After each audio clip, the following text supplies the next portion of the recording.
Hey everybody, welcome to the Mana Leak. I'm John. As always, we're going to be talking about all of the blue cards in Zendikar Rising today from a limited perspective, of course. So we're talking draft. We're not really talking sealed because it doesn't really exist anymore in the age of COVID and the age of Magic Arena. So we're just talking draft here. I guess I should also point out we're talking best of 3 draft. I don't care about best of 1. It's not real Magic. At me. I dare you.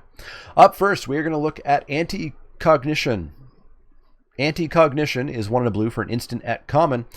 Counter target creature or planeswalker spell unless its controller pays 2 mana. If an opponent has 8 or more cards in their graveyard, instead counter that spell, then scry 2.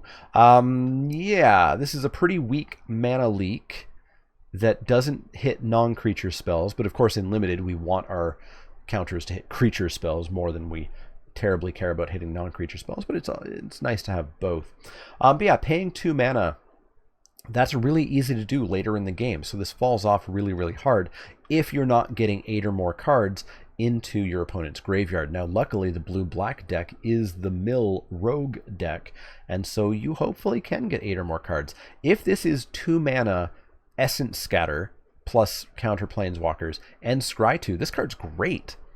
So if you are in blue-black mill, if you are reasonably confident that you're going to be able to get 8 cards into your opponent's graveyard, this is like a C+. A C+. I think if you're not blue-black, if you're not heavy into the mill, this is more like a C-, a card that you try not to play. People do think that graveyards fill up faster than they do on average. Most games, your graveyard doesn't get that full. It certainly doesn't get 8 cards in there just by the virtue of playing Magic. You do have to do a bit of mill here to reliably get up to 8 cards in your opponent's graveyard. So yeah, C+ if you're in blue-black and have a good bit of mill, whether it be incidental mill or actually one of your game plans. But if you're not in blue-black, it's more of a C-. Up next, we have Bayane Veil. That's not a word. Bayane Veil is 1 and a blue for an instant at uncommon. Creatures your opponents control get -2/-0 until end of turn. It's also a tapped blue source. Yeah, again, like we talked about on the white set review, I don't know how to grade these cards. I can tell you they are super good. You should pick them very highly. You should play 100% of them 100% of the time. But this spell is like a C-, and this land is like a C-. Put them together, the power of the card, not talking about the fact that it takes up a land slot or a spell slot, whichever you want it to count as, is huge, is like a C+, but realistically you still should be picking this ludicrously highly. These cards defy grades as far as I can tell. You should know that you should pick them very highly. Do not underrate them. This is probably one of like the top 3 picks in the pack. Play it 100% of the time, because when you play it as a land, it's going to be good. When you play it as this spell, it's going to be good. You get to choose which you do. So a Z34 for this card. Up next is Bubble Snare. Bubble Snare is a single blue mana for an enchantment aura at common. I have to readjust myself in the chair for comfort. Enchant creature. When Bubble Snare enters the battlefield, if it was kicked, tap enchanted creature. The kicker is 2 and a blue. Enchanted creature doesn't untap during its controller's untap step. This card's amazing. I love this card. So this is one of those stay tapped cards that if it didn't tap the creature would be a pretty big loss, because then you're only going to get the value out of it if you already get hit with the creature. The upside here is if you get hit with the creature and it's tapped, this is a single blue mana. That is so cheap. That is so cheap for this effect. And then if you do need to tap something that is not tapped, paying 2 blue, that's just 1 mana more than Claustrophobia or whatever. Like, I'm pretty happy to pay 2 blue for tap the creature and keep it tapped. This card seems fantastic. I don't know if it gets into the A range or not. It doesn't get rid of activated abilities. It doesn't get rid of creature types or stuff like that for party. So I don't think I can go A- here, but I think it's a B+. I think this card's great, and it's common. So it's just like Nahiri's Binding. You're going to see a lot of these. I think this is great. B+ for Bubble Snare. I think it's very good. Up next is Cascade Seer. Cascade Seer is 3 and a blue for a creature Merfolk Wizard at common. It's a 3/3. When Cascade Seer enters the battlefield, scry X, where X is the number of creatures in your party. So it's a 3/3 for 4 that scries 1. I'm not stoked about playing that card. If it scries 2, okay. I'm still not stoked. If it scries 3, if it scries 4, none of that is making me jump out of my chair. It's a wizard, so it's going to count for your party. It's going to count for your blue-red wizards deck. This is one of the common class creatures where, hey, you need some wizards. You'll play this, and you'll feel okay with it. And if you don't need wizards, you'll cut it, and you'll feel okay with that fact. It's the definition of a C. Cut it, play it, do whatever. Up next is Charax, the Raging Isle. Charax? Charax? Charax is 2 blue for a legendary creature, Leviathan Crab at rare. It's an 0/17, just a casual 0/17. That's not a bingo thing. Spells your opponents cast that target Charax, the Raging Isle, cost 2 more to cast. Pay 3 mana. Char 9 gets plus X minus X until end of turn, where X is the number of islands you control.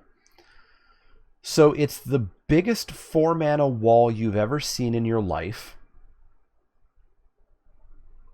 It's a little bit tricky for your opponent to kill it. And if you pay 3,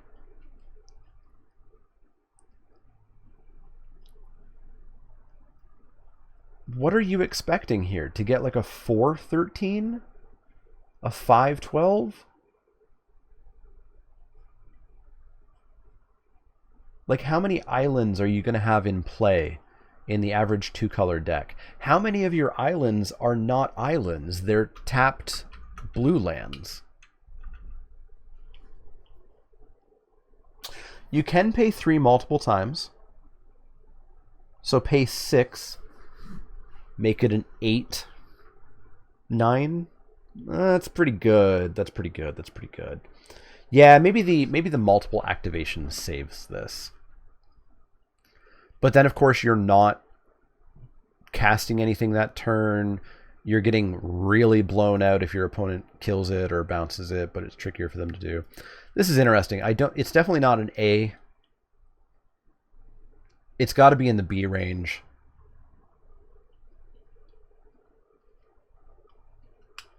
I think for me, I'm going to go B-. I think there's a lot that has to go on here and a lot of resources to go into it. But if you're ahead, this is just going to abyss people. It's going to be something. Yeah, I think I could be talked into a B. Let's go for a B with Charax, the Raging Isle. It's definitely not an A. It's one hell of a defender. It's a hilarious card. It's a hilarious card. B for Charax, the Raging Isle. Up next is Cleric of Chill Depths. Cleric of Chill Depths is 1 and a blue for a creature Merfolk Cleric at common. It's a 1/3. Whenever Cleric of Netflix and Chill Depths blocks a creature, that creature doesn't untap during its controller's next untap step. This is another class creature that I'm not stoked about playing, but if I need to, I can. A 1/3 for 2 is okay stats. It's fairly defensive stats. Whenever it blocks a creature, the creature doesn't untap. Keep in mind your opponent is an intelligent human being. They're not going to attack their 2/2 into this. So like you're not going to, top down their 2/2 or anything. This is probably going to end up chumping and then dying and keeping something tapped down once. Going optimal. Thanks for that raid. Hey folks, if you're coming in here, heads up, I'm currently recording YouTube videos for each color. So I'm not going to pay too much attention to chat while doing the actual ratings, but at the end of each color, we do take a quick break to have a chat about the cards that we talked about in that color. So just as a note, I won't be paying too much attention to you, but thank you very much for hanging out here. And if you want to keep hanging out, this is a full limited set review of the cards we have. We're missing like 1 card per color. I can't imagine those 1 cards are going to drastically change the way that I'm rating cards, so we're just doing the review now. As well, you should make sure that you go and check out twitch.tv/Semulin tomorrow morning, where me and Semulin will be doing a full set review with the rest of those cards that are in there. As well as some of you have figured out, I imagine, you can click on the stream to get a heat map going of what you think the card should be rated as, if you want to do that as well.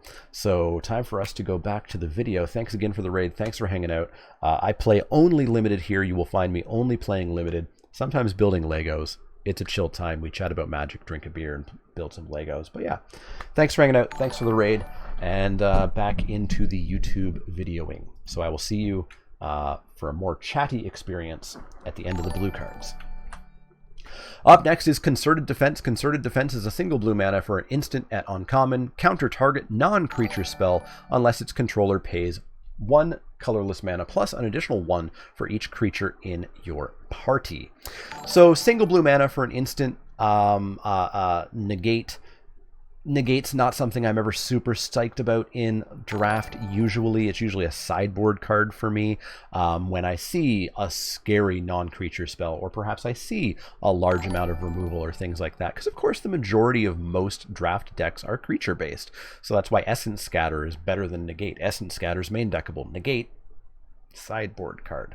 So this is a Negate that doesn't even counter the spell most of the time, unless you have a large party. And even then, it doesn't necessarily counter the spell. This, for me, is a card that I'm literally just never playing. This is a card where I give an F. I give an F because I'm never playing it. I think that you should never play it. I think you'll win more games of Magic if you never play this.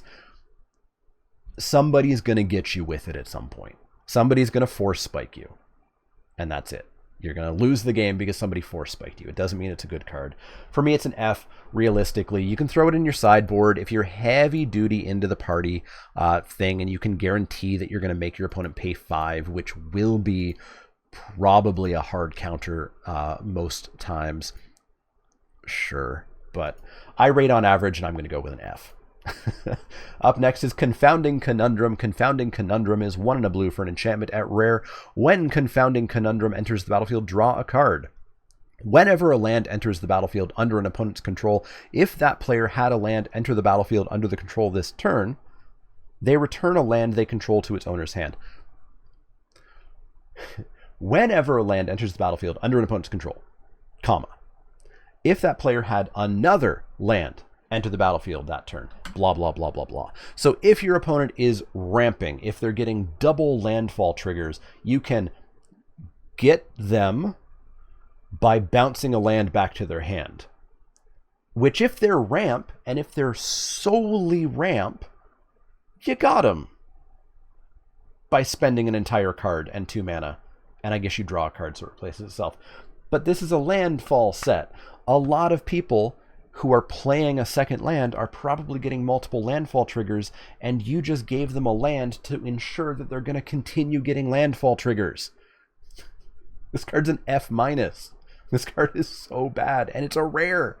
It's a rare. This is one of those packs where you just say, oh, great.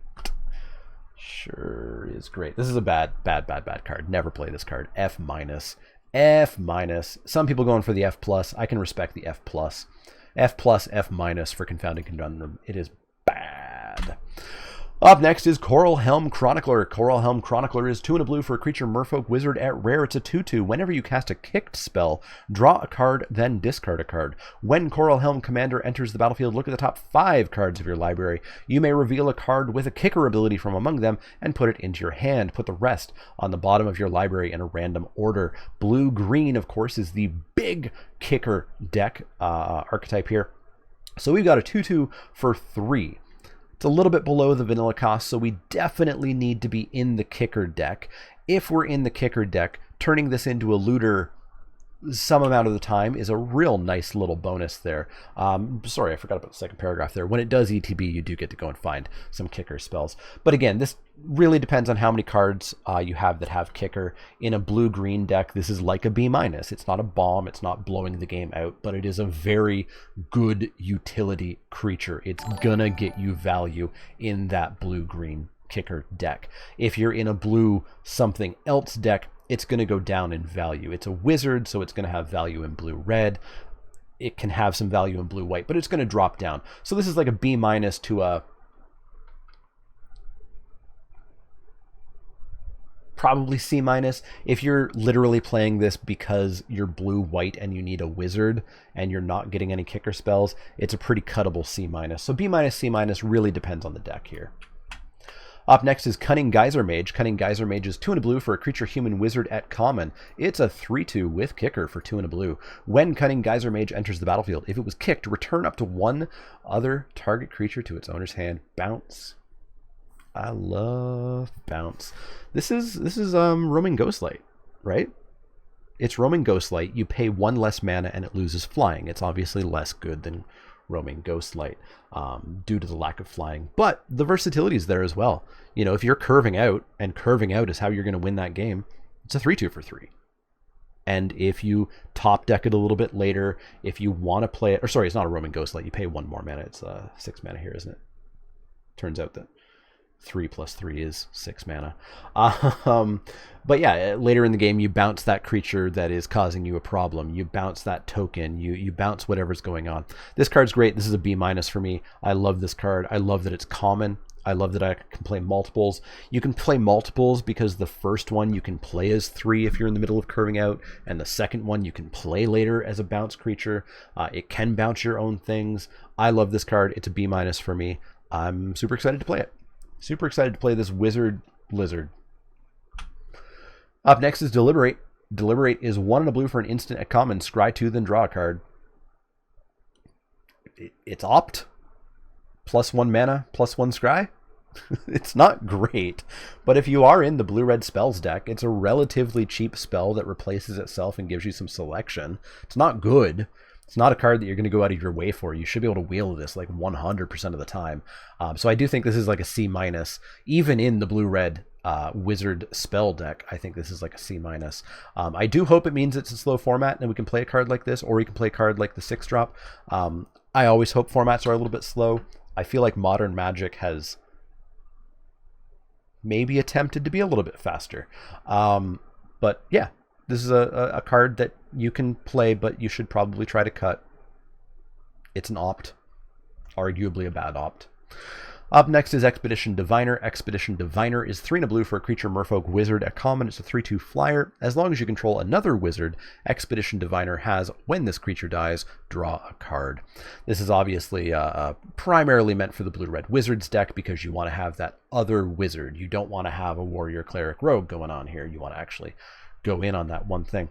It's a 3/2 flyer for 4, which means it's a Snapping Drake, which I like me a Snapping Drake.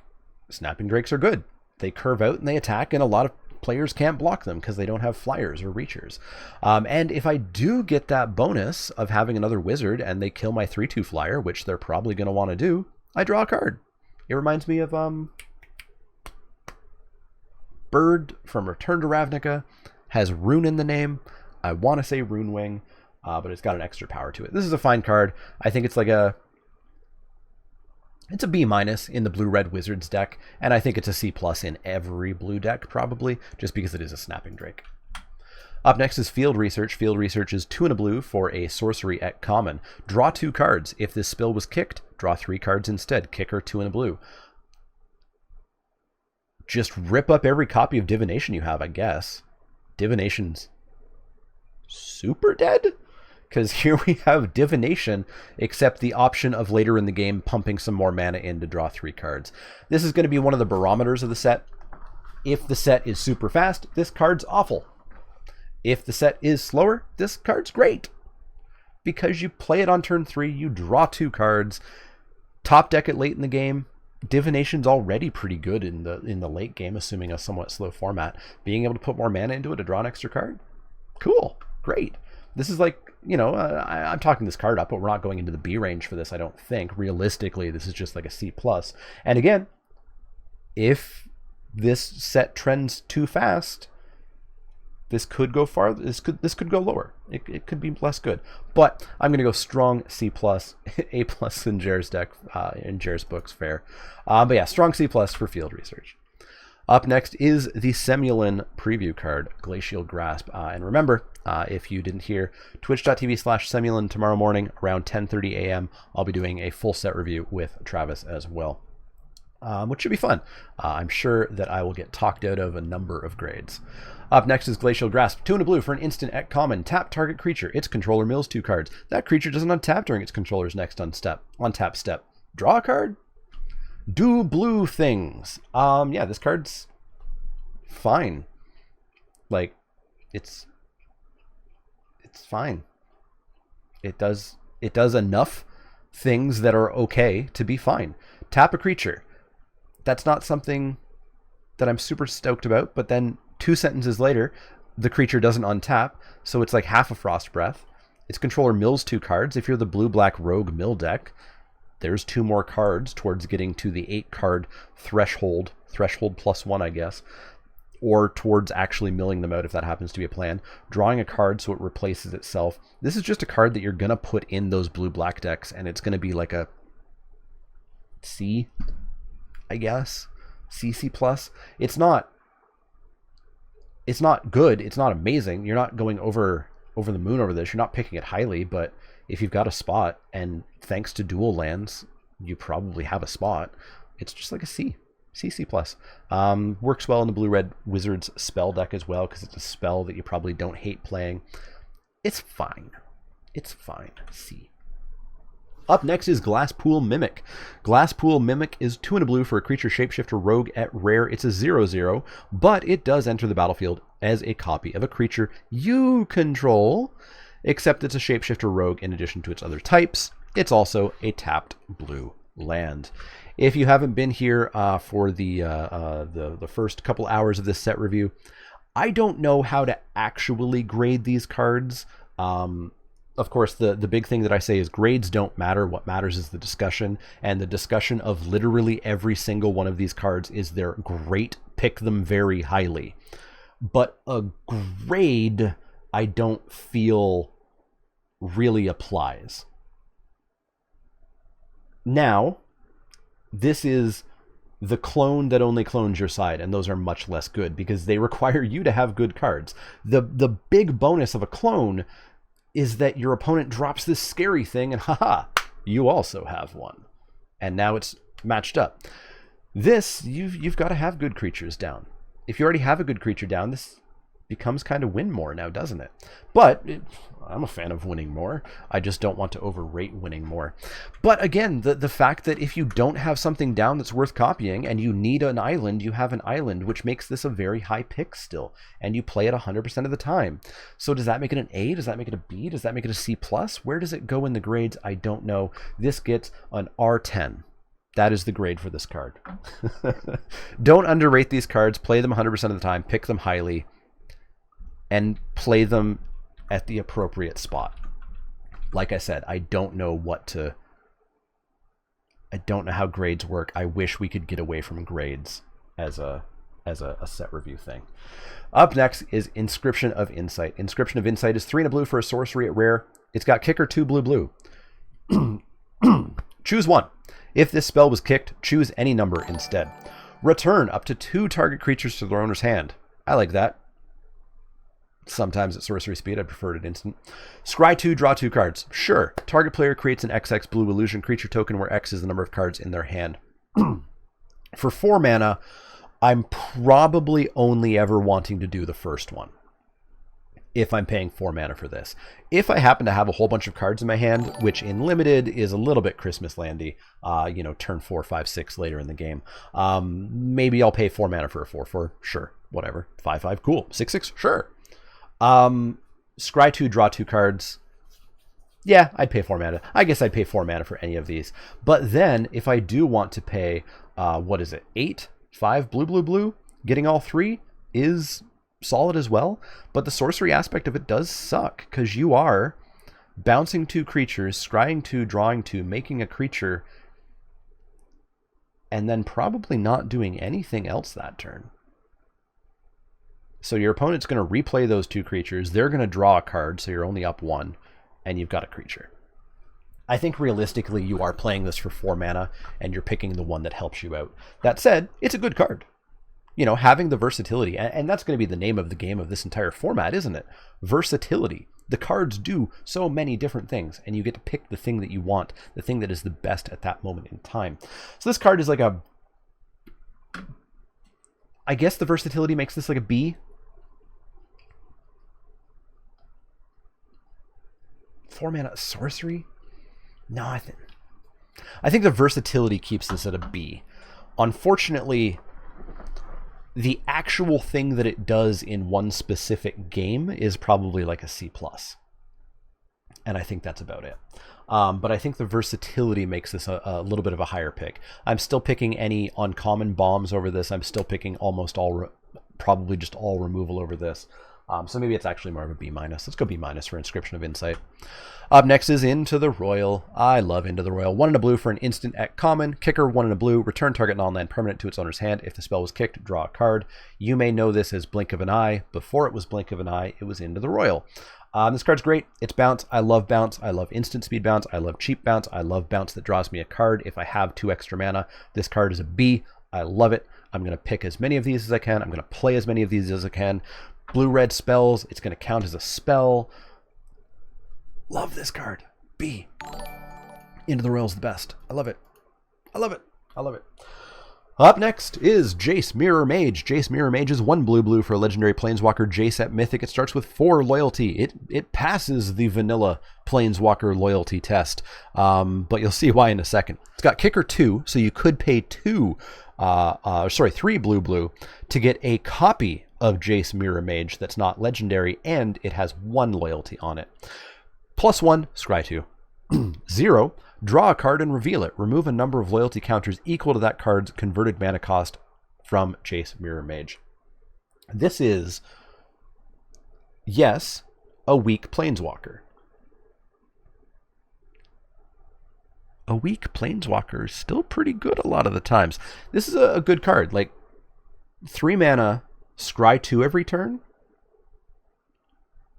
Maybe I'm a degenerate who loves slow, grindy games, but that's a card that I would play.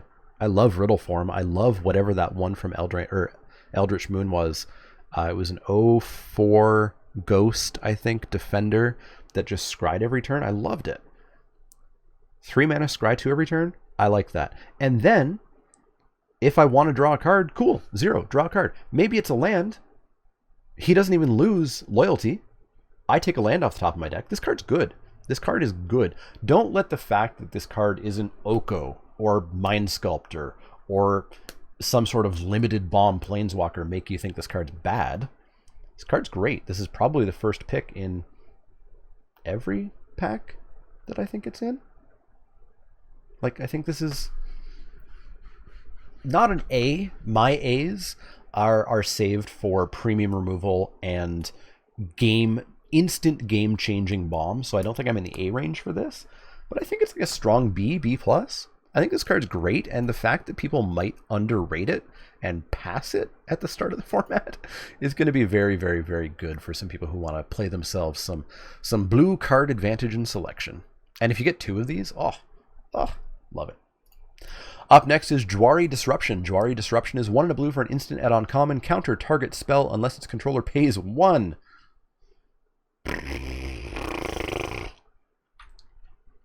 I wanted a wet fart noise there, but that was a little bit wetter than I expected.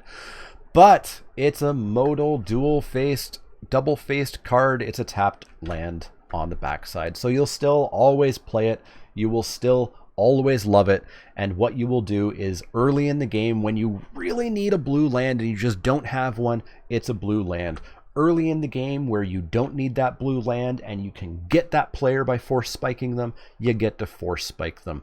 Later in the game, I guess you can hold on to it in case you get a chance, but be aware that the later the game goes, the much worse a force spike gets because your opponent's probably going to have one.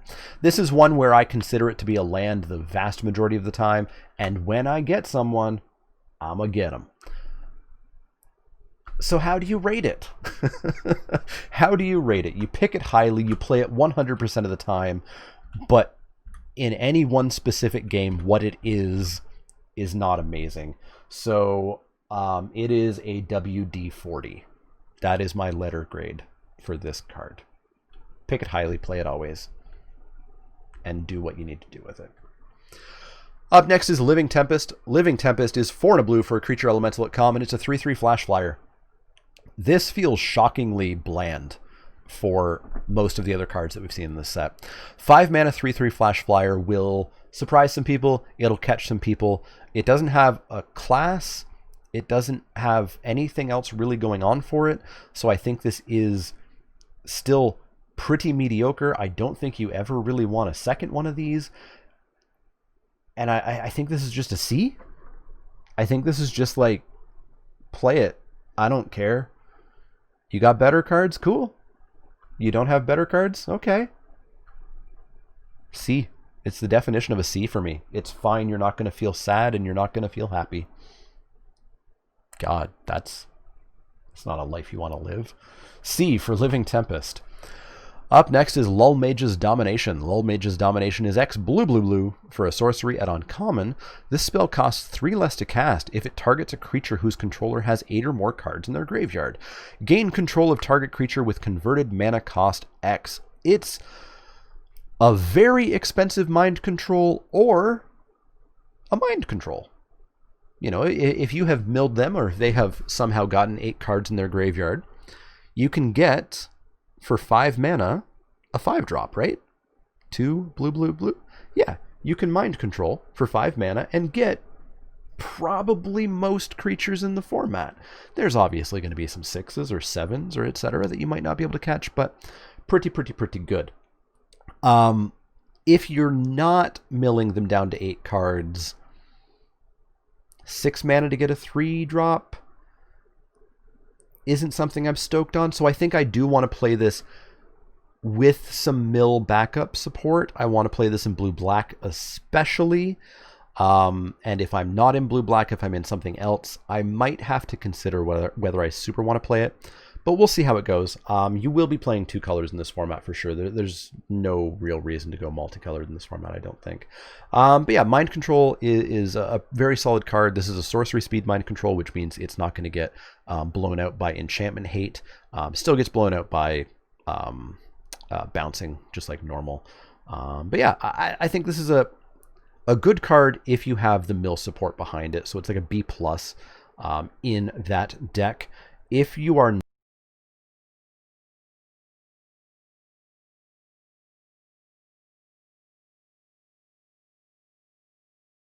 Up next is Maddening Cacophony. Maddening Cacophony is 1 and a blue for a sorcery at rare. It's got kicker for 3 and a blue. Each opponent mills 8 cards. If this spell was kicked, instead, each opponent mills half their library rounded up.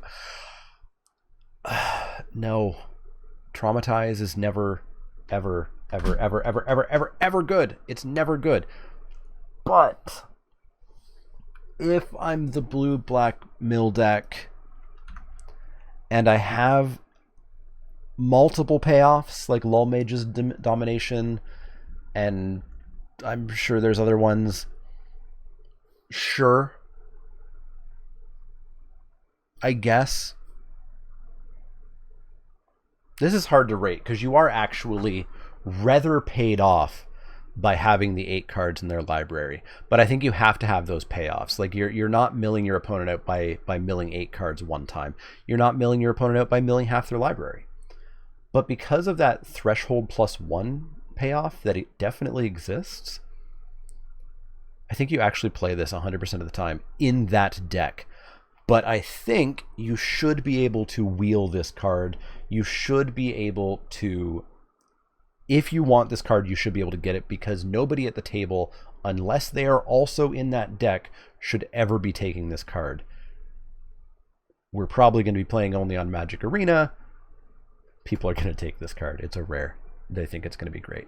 Yeah, this is not a card that you should take very highly. Once you get into that deck, once you have those reasons, then you play this card 100% of the time. So it's like a, you know, this is where grades fall apart. It's a synergy build around B-. What does that even mean?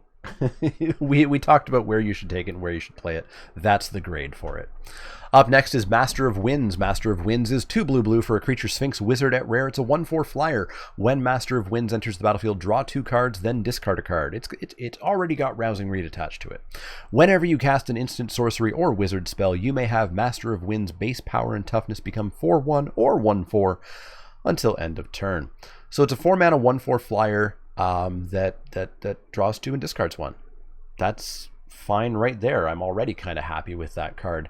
It's not attacking super well, but I'm pretty happy with that card. Then, if I do switch it around to a 4/1 here or there, it attacks pretty dang well.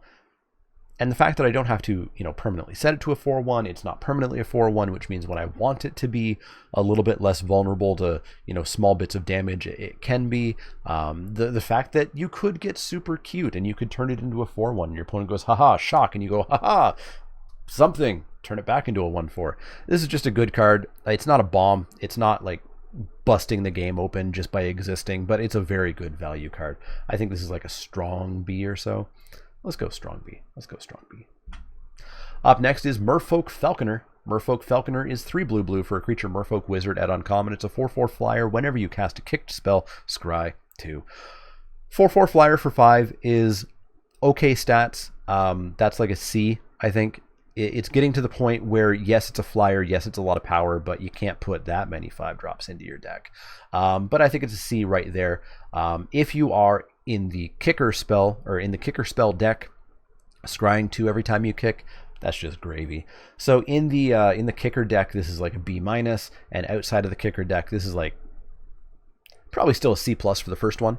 Don't load up on them. Even in the kicker deck, maybe 2. Be careful with how many 5-drops. You can't play infinite 5-drops. Up next is Merfolk Wind Robber. Merfolk Wind Robber is a single blue mana for a creature Merfolk Rogue at uncommon. It's a 1/1. It looks kind of like flying, man. It's got flying. Whenever Merfolk Wind Robber deals combat damage to a player, that player mills a card. Sacrifice Merfolk Wind Robber, draw a card, activate this ability only if an opponent has 8 or more cards in their graveyard. I don't like 1/1 flyers. I historically don't like 1/1 flyers. I historically get a lot of hate because I don't like 1/1 flyers. When it deals combat damage, milling a single card, that's really slow. We've seen ways of way more consistently milling cards. The blue-black uncommon mills cards every time any rogue attacks. Mills 2 cards, I think, if I remember correctly. Sacrificing it later on to draw a card, that's cool. It's got a relevant creature type. All of this probably makes it playable if you are blue-black mill rogues. So if you're blue-black mill rogues, I think this is like a C+. But if you are not blue-black mill rogues, there's better rogues to play for your party. There's better flyers to play for attacking. There's better draw spells to play for drawing cards. There's better things if you're not in this deck. But if you're in this deck, you can play it. It's going to be good. You're probably not going to cut it. C+ in the right deck. Up next is Negate. Pretty good art. It's not my favorite art. I still like Magali's the best, but this is pretty good art. Negate for 1 and a blue at instant. It's an instant at common. Counter target non-creature spell. Sideboard only. Limited is creatures. Yes, there are non-creature spells. Yes, there are very good non-creature spells, but Negate is never worth a spot in your main deck. Bring it in out of the side when you see planeswalkers, when you see game-ending non-creature spells, when you see maybe even just a few too many removal spells, and you just need a way of stopping one, but never main deck and Negate. It's a D+. Moving on.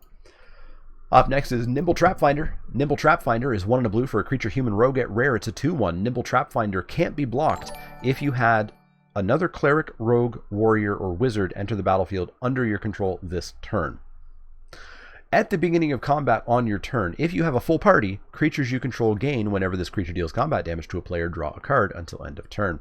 So it's a piker. It's a 2/1 for 2. That is unblockable if you have played another specific creature that turn. That's okay. That's okay. Like it's okay. It'll attack for 2 on turn 3 maybe, and maybe if you're lucky on turn 4 if your opponent stumbles, and then it's going to get outclassed. But then when you drop a creature, you can get in for 2 here or there. It kind of reminds me of Relic something from Dominaria whenever you play a historic spell, 2/1 unblockable. The full party thing, we've talked about full party a lot. I think it's kind of a pipe dream to think that you're going to have a full party most of the time.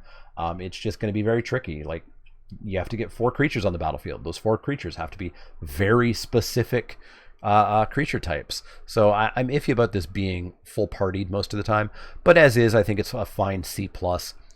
Unfortunately, it is a rare, so it's going to make you feel bad in some of those packs. C+ for Nimble Trapfinder. Up next is Risen Riptide. Risen Riptide is 2 and a blue for a creature elemental at common. It's an 0/5. Whenever you cast a kicked spell, Risen Riptide has base power and toughness 5/5 until end of turn. You are only playing this in the kicker deck. I don't see a reason to ever play this in any other deck. You don't want an 0/5 that's going to be a 5/5 once or twice. You want this to be a 5/5 frequently. Part of the problem here is it's a 3-drop, but you're never kicking a spell usually on turn 4 or 5. Maybe on turn 6 you start to kick a little bit more frequently.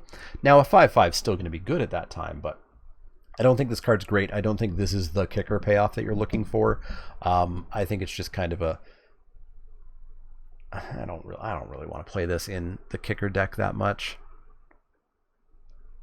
C- in the kicker deck, maybe a C in the kicker deck, and like a D elsewhere.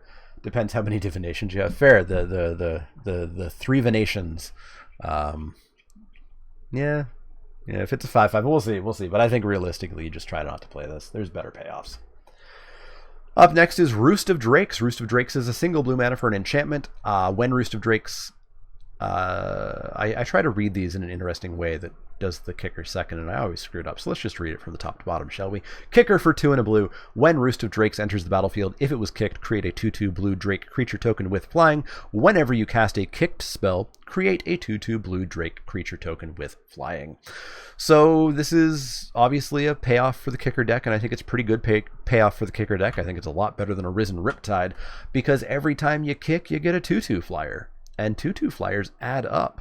And if you just pay 4 mana for this, you get one right away. I like this quite a bit in the kicker deck. Obviously, you don't play this anywhere but the kicker deck. It is, slightly weak as a top deck, but it's still a 2/2 flyer off the top deck, and then maybe it's more later on. So I think this is like a B+ for the kicker deck. I don't think it's an A. A's, remember, for me, are bombs. This is not blowing the game wide open in a turn or 2. It's going to take some time, and you're going to get some value, but I think it's a B+ in the kicker deck, but I think it only goes in the kicker deck. Up next is Ruin Crab. Ruin Crab is a single blue mana for a creature crab at uncommon. It's an 0/3. It's got landfall. Whenever a land enters the battlefield under your control, each opponent mills 3 cards. Are you trying to be the mill deck? You want a Ruin Crab. You want 2 Ruin Crabs. You want 5. But it is an uncommon. Be careful. A lot of people look at this and are like, oh, well, I'll just grab 3. Remember, on average, there's only 0.9 copies of any given uncommon, so don't expect to get a bunch of these. But if you do... congratulations. This is going to mill people out really fast.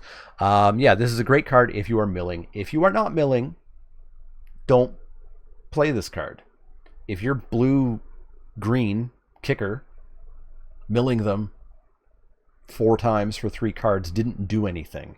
So don't play this outside of the mill deck. But if you're in the mill deck with an intention of winning via mill, this is a good bonus. And this is probably is also just fine to get... to that threshold plus blue-black thing. And again, you probably have a few more spots on average in your deck thanks to the dual-faced lands. So I'm going to give this like a B- in the blue-black mill deck. Don't go playing this everywhere, though. Up next is Seagate Restoration. Seagate Restoration is 4 blue for a sorcery at Mythic. Draw cards equal to the number of cards in your hand plus 1. You have no maximum hand size for the rest of the game. It is also a bolt land, so it is a tapped blue source unless you pay 3 life when you play it. This one, I think, is like the stretch of, do I actually pick all of these as high as possible and play every single one? And I think you still do. I think you still do, because yes, it costs you 3 life if you want it untapped, but you can just play it like a blue tapped land, like we're playing all the uncommon ones. And then if we get to turn 7 and we have 7 mana, we might be drawing 1 card, to be honest. We might only be drawing 1 card because we have 7 mana. We're probably casting everything in our hand already. Oh, this card really stretches whether these are all just amazing. Oh, this one stretches it really hard.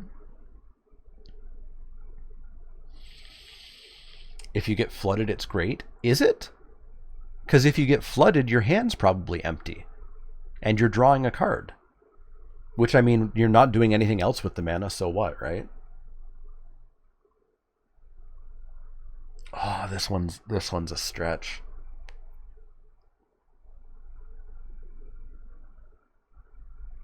I don't actually know. I don't actually know if I consider this to be one that is a super high pick that you just always play.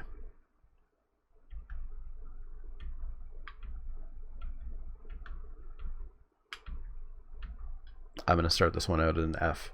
I'm not even going to give it a joke grade.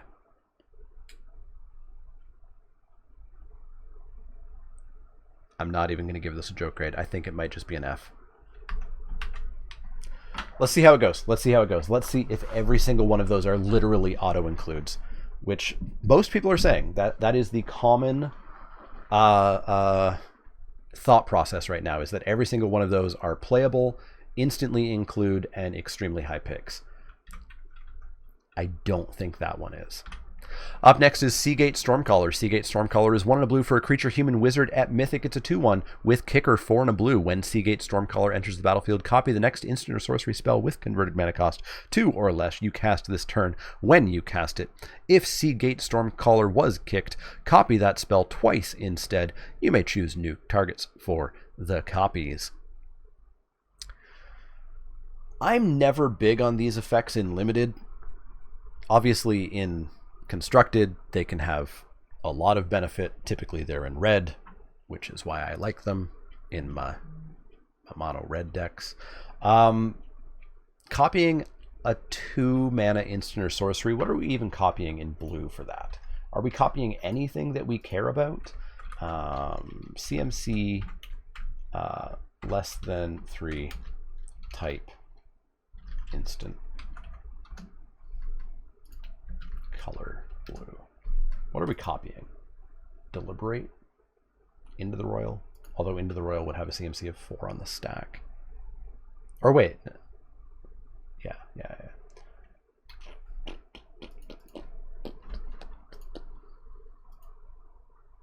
Yeah, I don't know. It's just 2 on the stack? Right. CMC, yeah. Right.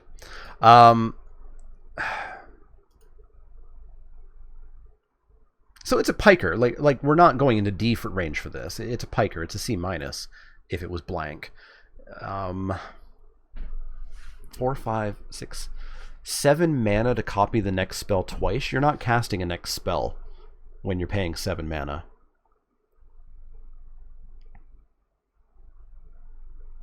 I'm gonna have to play with this. I think it's not that great. I think this is like a C+ for Limited. Constructed, sure. Live your wildest dreams in Constructed. Yeah, I think it's just like a C+ in Limited. I just don't think there's enough powerful stuff at 2 mana or less that I'm that excited to copy, and you're never copying it twice because you're never casting a spell after you pay 7 for this. So C+ for Stormcaller, because it's a piker that you'll include and maybe you can get some value out of it. Up next is Seafloor Stalker. Seafloor Stalker is 2 and a blue for a creature Merfolk Rogue at common. It's a 2/3. Pay 4 and a blue. Seafloor Stalker gets +1/+0 until end of turn and can't be blocked this turn. This ability costs 1 less to activate for each creature in your party, which means that you actually can't pay 4 and a blue for this effect.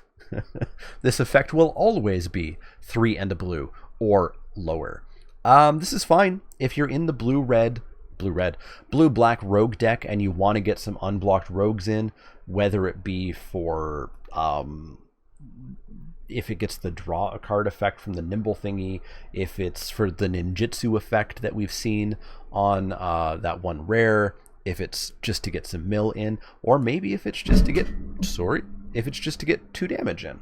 So it's all mana sink gravy here on a card that is fine. You know, a 2/3 for 3 is a card that you'll play. You'll put it in your deck. That's like a C. And it's all fine gravy attached to it. Mana sinks are great, and you may even get some extra rogue bonus out of it. So I think we can actually go for a C+ for Seafloor Stalker. I think it's a totally fine card. Totally fine. C+ for Seafloor Stalker. Up next is Shell Shield. Shell Shield is a single blue mana for an instant at common. Kicker 1. Target creature you control gets +0/+3 until end of turn. If this spell was kicked, that creature also gains hexproof until end of turn. This reminds me of Mizium Skin. And of course, recently reminds me of Ranger's Guile. The one downside of this, comparing it to Ranger's Guile, is you don't get that +1. So the creature lives, but this is definitely just like an insurance card only. Whereas Ranger's Guile occasionally gets that 1 extra damage that you really need. I don't mind insurance cards like this, like Dive Down or things like that. The better your deck is, the more interested you are in one of these. The more you have big scary bombs that you want to keep on the battlefield, the more important this is. If you are playing just like didn't get their common on commons, attack them and hope you win, you probably don't really want a Shell Shield, but again, if you have a space, you can put it in. This is kind of like a C- for me. I think I avoid playing this in a lot of decks, and if you do have that one card that you need to keep on the battlefield, this goes up a little bit. Up next is Salundi Vision. Salundi Vision is 2 and a blue for an instant at uncommon. Look at the top 6 cards of your library. You may reveal an instant or sorcery card from among them and put it into your hand. Put the rest on the bottom of your library in a random order. It's also a tapped blue source. This is a great card. The versatility is great. If you need that island early, here you go. If you draw this late, you are flooded out. Take a look. Take a look. If you're in the blue-red instant spell deck or the instant sorcery deck, this is an instant. You get to find an instant. It's great in that deck, but any deck is going to be totally fine. Flooded out late game, well, pay 3 mana, see what I can find. Why not? This is a great card. Again, it's one of those cards that kind of defies grades for me because I think you do pick it very highly, but the effect in any one specific game isn't nutty. It's just a good card. So this dual face card gets a 19. Oh. With an umlaut. I don't know how to rate those cards. I'm getting real close. I'm getting real close to just giving up on grades entirely and going that sound effect route. Skyclave Plunderer is up next. Skyclave Plunderer is plunder. It is not a plunderer. It is the act of plunding. Skyclave Plunder is 4 and a blue for a sorcery at uncommon. Look at the top X cards of your library where X is 3 plus the number of creatures in your party. Put 3 of those cards into your hand and the rest on the bottom of your library in a random order. So 5 mana sorcery speed, look at 3 cards and not draw them, but put them into your hand. And then if you do have party members, look at 4. Look at 5, look at 6, look at 7. Sorcery speed sucks. 5 mana is a little expensive, but I think this will be a barometer card. Format's slow, this card's probably pretty good. Format's fast, card's probably not very good. So let's start it at a C+ and see if it moves up to a B- or down to like a C- D. And interestingly, it's a card where I don't think you super care. Like, you're not building a party deck and expertly balancing the classes in order to get the full value out of this. I think you take whatever party size you have at the time of casting this, you're fine. Skyclave Squid is up next. Skyclave Squid is 1 and a blue for a creature squid at common. It's a 3/2 defender. It's got landfall. Whenever a land enters the battlefield under your control, Skyclave Squid can attack this turn as though it didn't have defender. No. Just like super no. It's a 3/2 for 2 that can't attack. Hopefully some number of turns it can attack, but there's going to be turns where you don't get to play a land and it doesn't get to attack. It doesn't have a class type. It doesn't have evasion. It doesn't do anything.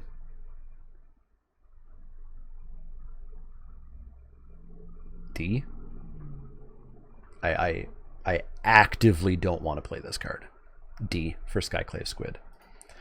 Up next is Sure-Footed Infiltrator. Sure-Footed Infiltrator is 3 and a blue for a creature Merfolk Rogue at uncommon. It's a 2/3. Tap another untapped rogue you control. Sure-Footed Infiltrator can't be blocked this turn. Whenever Sure-Footed Infiltrator deals combat damage to a player, draw a card. 2/3 for 4 is a little bit expensive, but if I have other rogues, so specifically if I'm in blue-black rogues, I think, I can get in and draw a card for 2. This seems fine. I do wonder if the situation where you have a bunch of rogues and you're happy to attack in for a guaranteed 2 rather than attack in with another one, the one that you tapped for this,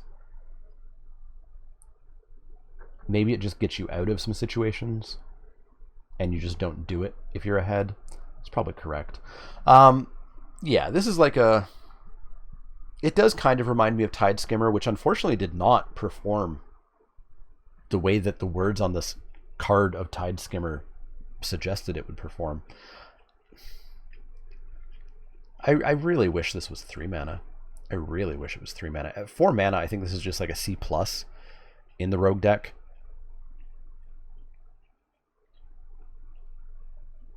Because at 4 mana, you're never playing this as a 2/3 and just attacking in and getting in for damage, right? It's so rare that that'll happen. I'll go C+ for Sure-Footed Infiltrator.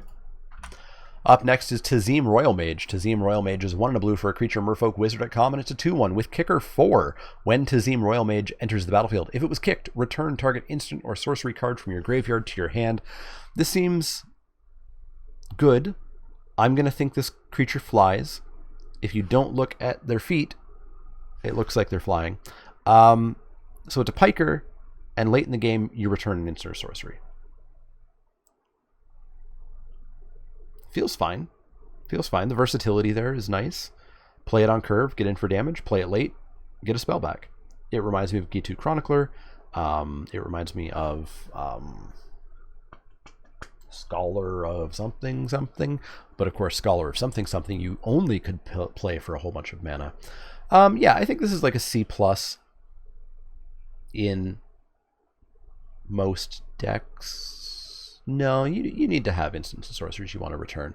I think this is a C in most decks, and then it goes up to like C+, B- if you are in a spell-heavy deck or a deck that specifically wants wizards.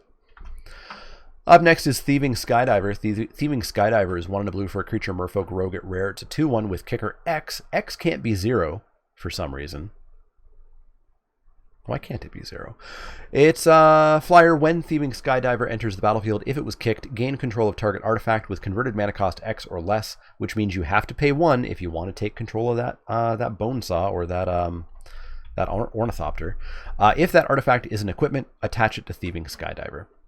So this is a fine card. It's a 2/1 flyer for 2, which people seem to underrate. People passed that 2/1 Spirit Flyer in Core Set 2021 for way too long. A 2/1 flyer is just really, really good. I play every 2/1 flyer for 2 that I can get my hands on. The fact that if they have an artifact that I really want, I can take it is cool. That's a really nice upside. This is not an A card. This is not a bomb. This is not busting open games. But I think it's a pretty strong B-. You know, it is just a 2/1 flyer, but that does represent a fair bit of damage. And again, late in the game, they have an artifact. That artifact is now mine. So B- for Thieving Skydiver, a strong B-. Up next is Umaro Wizard. Umaro Wizard is 4 and a blue for a creature Merfolk Wizard at uncommon. It's a 4/3. Whenever you cast an instant sorcery or wizard spell, Umaro Wizard gains flying until end of turn. It's also a tapped blue source. These cards are very good. You're going to play apparently almost every single one of them every single time, and it's going to be great. Early on, you need an island. Here you go. Late in the game, I'll take a 4/3 that'll sometimes fly. Why not? That's great. Pick this card pretty highly. It gets an I-29. Up next is Windrider Wizard. People are going to be, oh man, people are going to be so angry at those grades on YouTube. Hi, YouTube. Are you angry? Let me hear about it. Up next is Windrider Wizard. Windrider Wizard is 2 and a blue for a creature human wizard at uncommon. It's a 2/2 flyer. Whenever you cast an instant sorcery or wizard spell, you may draw a card. If you do, discard a card. 2/2 flyer for 3. I'll take a Windrake. I'll play a Windrake every day. And it's a looter sometimes. Cool. Love it. Love it. This is this just a B in Blue-Red Wizards? That's probably just a B in Blue-Red Wizards. If you're in anything else, it's like a C+, B-. It's explicitly how many wizards and instants and sorceries do you have in your not Blue-Red spells deck. But in the Blue-Red spells deck, I think it's a strong B. Up next is Zulaport Duelist. Zulaport Duelist is a single blue mana for a creature human rogue at common. It's a 1/1 with flash. When Zulaport Duelist enters the battlefield, up to one target creature gets -2/-0 until end of turn. Its controller mills 2 cards. I don't like 1/1s for 1. I don't care if they have flash. Giving -2/-0 until end of turn. It's cute. It's like the Duelist. Fairy Duelist? I think it was just Fairy Duelist from Ravnica or whatever. Milling 2 is a nice little bonus. Like, I think this is just if you have a slot, sure. But I don't think you're ever, like, happy to play this card. I think it's like a very weak C-, maybe even in the D range. I just don't want to play this card very much. There's better rogues for the blue-black rogue deck. There's better ways to mill. This doesn't even fly like Fairy Duelist. I liked Fairy Duelist, but Fairy Duelist flew. It was a 1/2. It survived a little bit more than this one's going to go. I don't like this one. I don't like this one at all. Yeah, D. D for Zulaport Duelist. And the final blue card that we have today, we did not have during the Twitch stream, so hi, I'm wearing a different shirt, is Chilling Trap. Chilling Trap is a single blue mana for an instant at common. Target creature gets -4/-0 until end of turn. If you control a wizard, draw a card. This card is an F if you are not drawing that card. If you're drawing the card, it's fine. Probably in blue-red spells, this could even become a totally okay C to still probably C-, because of course in the blue-red spells and wizards deck, this is a cheap spell. It's going to get you those triggers that you want for whatever reason. It's going to draw a card because you're going to have wizards, and there's still probably just better things to play. This card's realistically an F if you are not drawing the card off of it. This card is worthless if you're not drawing a card off of it, and if you are drawing a card off of it, it's still probably like a C-, C at best for Chilling Trap. So that's going to wrap it up for the blue set review. There's definitely some interesting cards in blue. Bubble Snare is really efficient removal. A single blue mana for a Capture Sphere. I love it. Looking to play blue quite a bit, especially the dual face cards. We'll see some stronger ones tomorrow, I think, but there's some real interesting ones. And of course, blue-red spells is my favorite deck ever. I loved blue-red wizards from Dominaria. Why not smash it all into one giant deck? But let me know what cards you agree with, disagree with, what you're excited for in this set down below. As always, if you do have any questions, comments, or suggestions, let me know. Otherwise, you can find me over at Twitter, Twitch, and Facebook. You can check me out at patreon.com/Menelik if you want to help the channel out that way. That definitely helps keep the channel going. Yeah, like, share, subscribe. Otherwise, see y'all next time.